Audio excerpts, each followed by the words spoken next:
नमस्कार साथियों, मैं घनश्याम चौधरी आज चर्चा करने जा रहा हूँ state government employee date of birth cutting and correction in service book service role.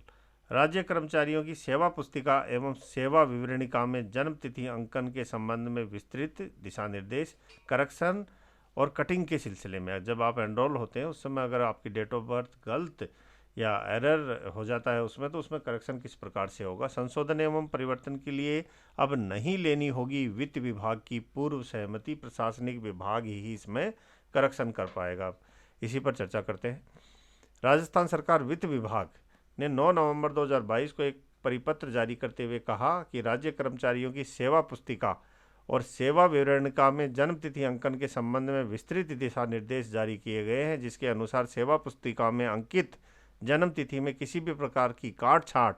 संशोधन, परिवर्तन वित्त विभाग की पूर्व सहमति के बिना भी किए जाने का अविलंब उत्तरदायित्व निर्धारित कर नियमानुसार अनुशासनात्मक कार्रवाई किए जाने का प्रावधान है।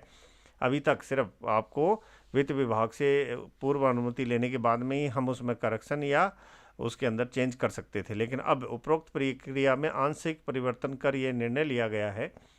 कि सेवानिवृत्त कर्मचारियों के पेंशन प्रकरणों के निस्तारण में अनावश्यक विलंब ना हो, इसलिए राज्य कर्मचारियों की सेवा पुस्तिका में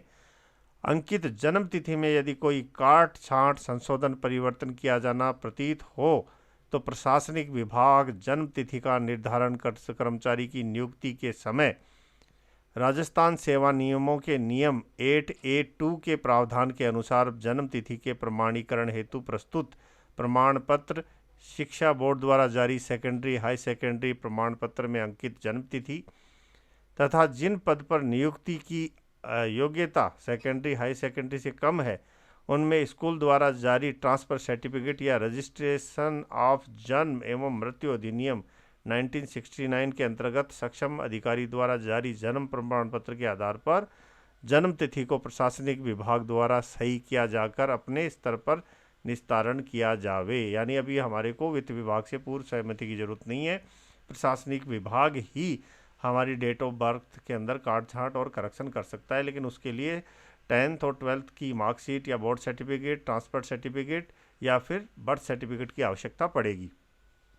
अब कुछ एक इसके अंदर प्रतिबंध भी रखे गए हैं। कर्मचारी की राजकीय सेवा में नियुक्ति के पश्चात जारी किए गए किसी भी प्रकार के जन्म प्रमाण पत्र अथवा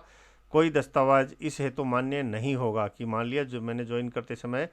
जो दस्तावेज दिए उनमें डेट ऑफ बर्थ कुछ और थी और उसके बाद में कोई दस्तावेज देता हूँ उसमें डेट ऑफ बर्थ कुछ और होती है, तो वो मान्य नहीं होंगे।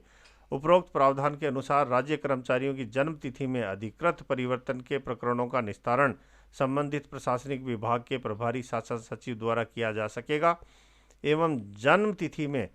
अनाधिकृत काट छांट, संशोधन, परिवर्तन के लिए दोषी कर्मचारी के विरुद्ध जिम्मेदारी निर्धारित की जाकर नियमानुसार अनुशासनात्मक कार्रवाई की जाएगी। यह महत्वपूर्ण सर्कुलर है वित्त विभाग की तरफ से। आशा करता हूँ ये जानकारी आपको अच्छी लगी होगी। धन्यवाद।